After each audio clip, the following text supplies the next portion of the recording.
Bonjour chers frères et sœurs, shalom à vous. Le message que Dieu m'a mis en tête, c'est parce que il est vraiment concerné de la situation que les hommes vivent aujourd'hui. Avec les déguerpissements qui se sont déroulés à Abidjan, où toutes les familles entières se sont retrouvées dans les rues, avec la pauvreté grandissante, avec la vie qui est devenue chère, avec la situation lamentable qui se passe dans le monde. Parce que ce que vous endurez là, en Afrique, les gens endurent ça aussi. Mais seulement qu'il y a une différence. La seule différence, c'est que ici, le pays est développé. Donc, ils peuvent prendre soin de leurs ressortissants. C'est-à-dire ceux qui travaillent comme nous, on prend soin de ceux qui ne travaillent pas. Donc, on leur donne quelque chose, des indemnités pour qu'ils puissent survivre. Et pour ceux qui sont en France, on appelle ça le RMI. Et ceux qui sont ici, on appelle ça le Universal Credit.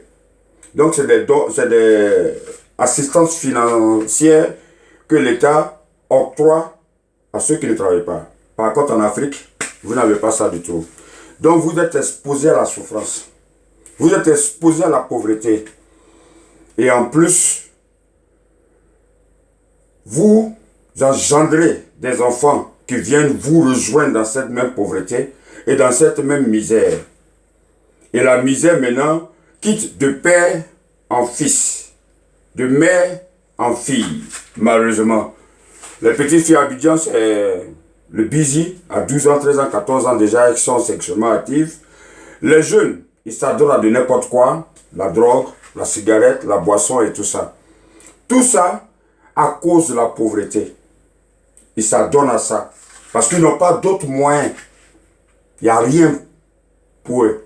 Donc ils sont obligés de se donner à ce genre de comportement. À ce genre comment on appelle, de vie néfaste. Right. D'abord, je vais dire aux jeunes que vos échecs commencent depuis la jeunesse. C'est-à-dire quand vous avez l'âge de la puberté et que vous êtes devenus maintenant des hommes, c'est là maintenant vos problèmes commencent. Dépendamment de vos choix. Donc tout est basé sur vos choix. Le premier élément qui tue les hommes, c'est la femme. Ça, c'est le premier élément qui tue les hommes. Une fois que tu connais le goût de la femme, tu ne peux plus te concentrer sur tes études, tu ne peux plus te concentrer de la vie. Parce que maintenant, tu vis maintenant pour lui faire plaisir. Donc, tu ne vis plus pour toi-même. Parce que tu veux continuer de jouir, de profiter de son corps, de profiter de la jouissance sexuelle qu'elle te procure. Donc, tu es obligé de penser chaque fois à la satisfaire. Donc, tu t'adonnes aux trucs comme le broutage. C'est ce que tu peux faire parce que tu ne peux pas travailler. Tu es élève, tu es jeune. Donc, tu te donnes au broutage, qui est escroquerie, qui est vol. Et ça, c'est un mauvais départ. Parce que là, déjà, dès ton jeune âge, tu commences déjà à voler, à escroquer, à mentir. Donc, tu te donnes déjà un avenir qui va te faire rater la vie. Pourquoi? À cause de la petite go. À cause de la copine qui est là. Il faut la satisfaire. Il faut se battre pour la satisfaire parce qu'elle a des besoins. C'est une femme. Elle doit se tresser, pédicure, manucure. Elle doit, il faut mettre des choses, il faut lui faire dépôt, il faut lui faire transfert, il faut lui faire ceci, il faut lui faire cela. Elle doit faire ses cheveux. Donc, tout ça, ça devient une pression sur tes épaules. Soit elle va mendier avec ses parents, ou bien soit elle couche avec d'autres personnes pour te donner l'argent parce que d'après elle, elle est fan de toi. Ou toi, tu es obligé de faire des gombos, qui est souvent du vol, ou bien de faire de n'importe quoi pour la satisfaire. Donc le premier élément qui détruit la jeunesse, et l'homme qui commence à grandir et qui est maintenant en puberté, c'est la femme. Et quand tu commences comme ça, ta vie est ratée. Tu ne peux rien faire. Tu ne peux absolument rien faire. Donc, toute ta vie, tu es là, c'est de satisfaire celle qui est à côté de toi. Jusqu'au point où elle te donne gourmet et tu n'as plus la force de continuer. Tu perds l'espoir. Tu perds la foi. en toi-même, en Dieu, en tout. Donc, tu te donnes maintenant à l'alcool. C'est là maintenant tu vas maintenant aller dans les maquis. Pour tuer le stress, la dépression dans la boisson, dans la cigarette, dans la drogue. Et finalement, ça te met dans une pauvreté. Et tu deviens misérable. Et non seulement tu deviens tout ça, mais tu deviens aigri. Tu commences à haïr les gens. Tu commences à te révolter contre la société. Tu commences à blâmer tout le monde. Sauf toi seul. Alors que tu es responsable de ce qui s'est passé dans ta vie. Donc, mettez-vous au travail. La femme, c'est doux. Mais c'est doux lorsque tu as l'argent. Par exemple, nous qui avons les moyens, par exemple, on peut se permettre de changer les femmes. D'avoir n'importe quelle femme. Si on veut. On peut se permettre d'acheter n'importe quelle voiture. On peut se permettre de prendre un avion, aller n'importe où. On peut se permettre tout le luxe qu'on veut. Parce qu'on a les moyens. Mais pour atteindre ces moyens, il faut faire des sacrifices. Et les sacrifices, c'est quoi? Il faut rejeter en toi. Il faut enlever dans ta tête ce qui peut te retarder, ce qui peut te tirer en arrière. Premier, c'est la femme. Et après la femme, les conséquences de la femme, quand ça échoue, c'est la boisson, c'est la cigarette, c'est la drogue. Et tu finis dans les maisons en bois. Et tu te dis que ça va aller, ça va aller. Et tu as l'espoir. Alors que toi-même, tu sais que l'espoir, c'est zéro. Jusqu'à ce qu'on vienne te détruire ta maison. Dans les quartiers précaires. Ben, c'est là-bas que tu peux habiter. Puisque tu n'as aucun diplôme. Tu n'as rien eu. Tu as voulu satisfaire ta libido. C'est-à-dire ton désir sexuel. Avec une femme. Parce qu'elle est belle. Parce que le plaisir du sexe est très bon. Mais lorsque tu oublies qui tu es, tu finis mal. Et quand tu finis mal, c'est dans les quartiers précaires que tu vas te retrouver. Dans les belles dans n'importe quel genre de vie. Dans les débauches. Et ta vie est ratée. Et non seulement quand ta vie rate comme ça, c'est les gens qui se battent. Je vais faire une vidéo après pour vous te dire le sacrifice que ceux qui se battent et puis ils en ont, et puis tu regardes et puis tu dis lui là même là, et lui là même là, il se prend, lui là même là, il fait trop malin, oh lui là même on l'a trop vu dans le quartier, oh lui là même il se croit quoi, oh lui là même il fait malin, il est ceci, il est cela. Je vais te montrer pourquoi les gens qui ont l'argent, ils ne sont pas mariés. Pourquoi la majorité des gens qui n'ont pas l'argent, qui ont l'argent, ne sont pas mariés.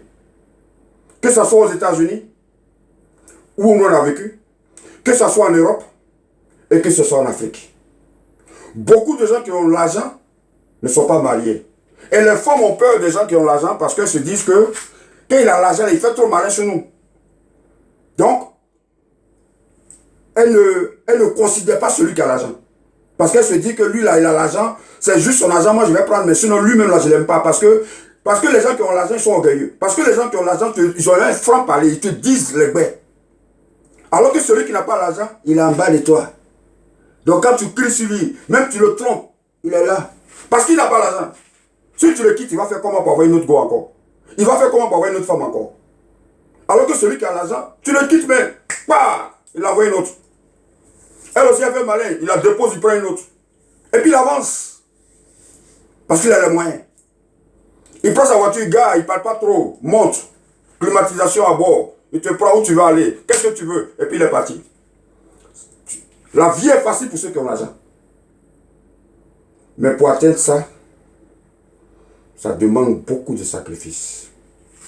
Et je vais vous dire tout à l'heure le genre de sacrifice que il faut que tu traverses. Ce n'est pas le sacrifice d'aller chez maraboutage. Ce n'est pas le sacrifice d'aller chez charlatan. Ce n'est pas le sacrifice d'aller tuer enfants des gens pour rien du tout. Ce n'est pas le sacrifice d'aller tuer les femmes, couper leurs seins, couper leurs trucs là pour aller voir féticheur. Mais il y a des sacrifices qu'il faut faire si tu veux atteindre le top. Si tu veux atteindre en haut, il y a des sacrifices. Et dans ma prochaine vidéo, je vais vous dire comment ceux qui ont l'argent, qu'est-ce qu'ils font. Et quel est les sacrifices qu'ils font pour qu'ils soient toujours dans leur argent. Pour qu'ils soient toujours heureux. pour qu'ils aient toujours ce qu'ils ont. Donc je vais vous dire ça dans la prochaine vidéo. Que Dieu vous bénisse. Shalom à vous encore, c'est la suite de la vidéo précédente où je vous ai dit ceux qui ont l'argent, quels sont les sacrifices qu'ils font. Vous savez, quand tu veux avoir l'argent, c'est pas facile. Parce que ça nécessite, ça demande beaucoup de sacrifices. D'abord, quand tu es jeune, pendant que tes amis sont avec leurs petites go, toi, tu es en train de visionner loin, tu as la foi en toi. La foi de réussir, la foi d'avoir. La foi, parce que tu te retrouves dans une situation, par exemple, si tu es né dans une famille pauvre, comme nous, on est né dans une famille pauvre, et tu te retrouves dans les rues, à un certain âge, à un bas âge comme nous, à l'âge de 12 ans, tu te retrouves dans la rue. Et tu es dans la rue, soit tu es exposé à être microbe, soit tu es exposé à voler, soit tu es exposé à la drogue, soit tu es exposé à la pédophilie, soit tu es exposé à de n'importe quoi, ou soit tu bannis tout ça et tu as foi en toi. Tu te dis, moi là, je ne vais pas faire ça, je vais réussir, je veux réussir. Je veux dormir dans une maison parce que présentement je dors dehors. Je veux pouvoir m'habiller parce que présentement je suis nu. Je veux pouvoir rouler ma propre voiture comme mes camarades garçons. Ils ne sont pas nés différents de moi. Ils ne sont pas mieux que moi. On est tous nés de la même façon. Pourquoi eux ils ont voiture puis moi je n'ai pas? Et même si leurs parents étaient riches, mais leurs parents là, eux sont nés riches. Il y a une source quelque part où le gars il a souffert, il a sacrifié sa vie pour celui qui vient profiter de ça. Et quand tu profites comme ça là, ça ne dure pas. Comme les Nifa Diaby à Abidjan, la compagnie Steve, comme les enfants qui ont hérité, comme à notre, ma promotion, comment on appelle, Vané Bitra, à notre temps, qui était ministre du gouvernement du Fouet. Aujourd'hui, ses enfants sont dans les rues. Il a tout vendu à la dernière minute et puis il est mort. Alors que nous, on les enviait. Alors que nous, quand on les regardait comme des dieux. On s'est dit, mais est-ce que nous, on peut avoir ça? Mais moi, j'avais toujours foi en moi. Donc, je me dis que pour pouvoir atteindre ces objectifs, il ne faudrait pas que je rentre dans ce genre de vie. Donc, il faut que je me batte. Il faut que je commence à voir ce qu'on appelle, ce que j'appelle, d'utiliser ma conscience et de me rappeler chaque fois qui je suis. Et je me disais, tu es enfant de pauvre, tu dors dans la rue. Mais quel est le point? Bats-toi pour que tu deviennes quelqu'un. Ce n'est pas en volant que tu as devenu quelqu'un. Ce n'est pas en broutant. Bon, à notre temps, il n'y avait pas de broutage. Il n'y avait pas ce que vous faites aujourd'hui. Donc, il n'y avait pas de broutage. Mais il y avait les vols, la drogue, il y avait n'importe quoi, mais il n'y avait pas de broutage parce que l'ordinateur n'était pas encore ce que c'est aujourd'hui. Il n'y avait pas de réseaux sociaux à notre temps. Donc, est-ce que je veux m'adonner à ça pour mal finir? Non. Donc, qu'est-ce qu'il faut faire? Il faut penser positif. Il faut avoir foi en toi. Il faut se battre positivement. Aider des gens. Soit être au service des gens. Pour que ces gens-là aient pitié de toi. Pour te donner une vie. Pour te donner des aides. Pour te donner de l'assistance. Mais si tu leur parles mal, comme les jeunes d'aujourd'hui parlent mal. Si tu es impoli et que tu ne respectes pas les gens, mais qui va t'aider? Donc d'abord, il faudrait que tu mettes en toi un certain respect des gens, des personnes. Il faut que tu te mettes pour tâche que ta main en bas lorsque tu demandes. Donc, mets-toi à leur service, lave les voitures, nettoie le jardin, fais tout ce qu'il faut. Et un jour, ces gens-là pourront t'aider. Ça, c'est une longue procédure, mais ça va toujours bien payer. Regardez le sacrifice des gens qui ont l'argent. Les gens me voient à Abidjan, oh, il a une grosse maison, oh, il a une voiture.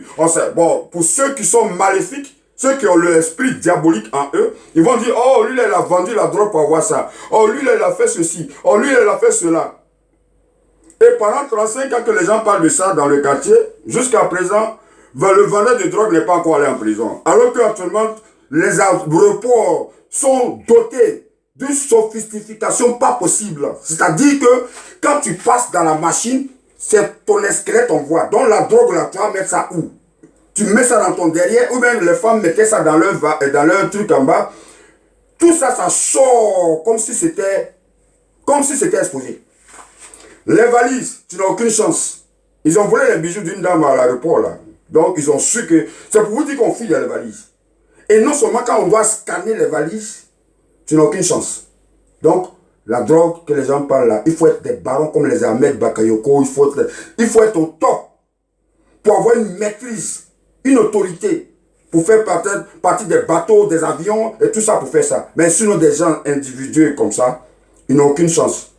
On n'entend plus parler de ça. Parce que les Américains ont fini avec. Ils ont doté tous les aéroports avec des machines sophistiquées. Donc tu n'as aucune chance. Maintenant, regardez-moi par exemple. Toute ma vie, j'ai travaillé. Je me suis levé à 1h du matin. Je dois prendre ma voiture tout à l'heure, aller à 260 km d'ici. C'est-à-dire comme si j'ai quitté Abidjan pour aller à Yamoussoukro. Abidjan, Yamoussoukro, ça fait 271 km. Donc c'est comme si j'ai quitté Abidjan pour Yamoussoukro. Aller-retour tous les jours.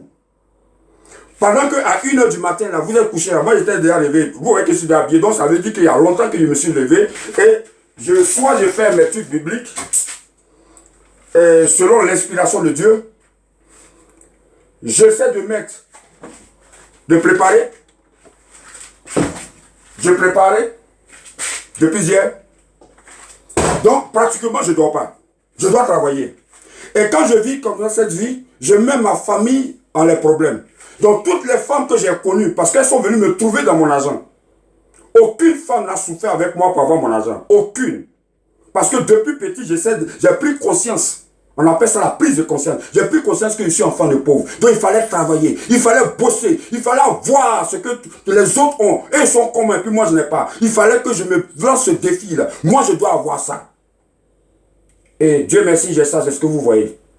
Maintenant, quand tu as une famille, comme nous on avait des enfants à Abidjan, j'ai eu plus de 3 ou 4 relations à Abidjan, qui sont passées dans différentes maisons. La première maison c'était à Gamé. À Gamé, c'est ma maison toujours. Après, je suis venu au Dokuy. Après, je suis à la Koumassi. Après, je suis à la Cocody. Après, je suis à la Bobo. Tout ça, c'est mes maisons. Donc, et puis, je suis revenu maintenant au Dokuy. J'ai eu des relations. Mais chaque fois que je prends l'avion, je m'en vais. Toutes les femmes que j'ai eues m'ont trompé. Et quand la femme te trompe, elle n'a plus de respect pour toi. Parce qu'une femme ne peut pas aimer 2 personnes. Si elle t'aimait, et puis maintenant, elle aime quelqu'un d'autre, toi, elle te haït. Elle commence à mal te parler. Elle commence à être impolie envers toi. Elle commence à être agressive avec toi, à se battre avec toi. Et c'est ce que je subissais. Donc chaque fois que je venais, c'était les palabres, c'était les discutes. Parce qu'elle ne m'aime plus, puisqu'elle couche avec quelqu'un d'autre. Donc on me trompait. C'est pour vous dire de passage que voilà pourquoi l'Américain est célibataire. Et voilà pourquoi ceux qui ont l'argent, voilà pourquoi je suis célibataire. Et voilà pourquoi ceux qui ont l'argent ne sont pas mariés. D'un côté, qui est le plus riche d'Afrique n'est pas marié. Et je connais pas mal des richards aux États-Unis, ici en Europe et partout, qui ne sont pas mariés. Pourquoi? Parce qu'ils doivent bouger. Pendant que vous dormez, je vous dis que depuis 1h du matin, je suis debout.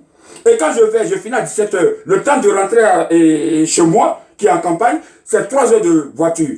Donc les 3 heures de voiture, j'arrive ici. Il faut préparer, il faut manger, il faut aller se reposer. Donc depuis 19h, je dors et me lever à 1h du matin. Souvent préparer mes évangélisations et me préparer. Et prendre encore la voiture à Abidjan-Sokro tous les jours et être habillé comme ça.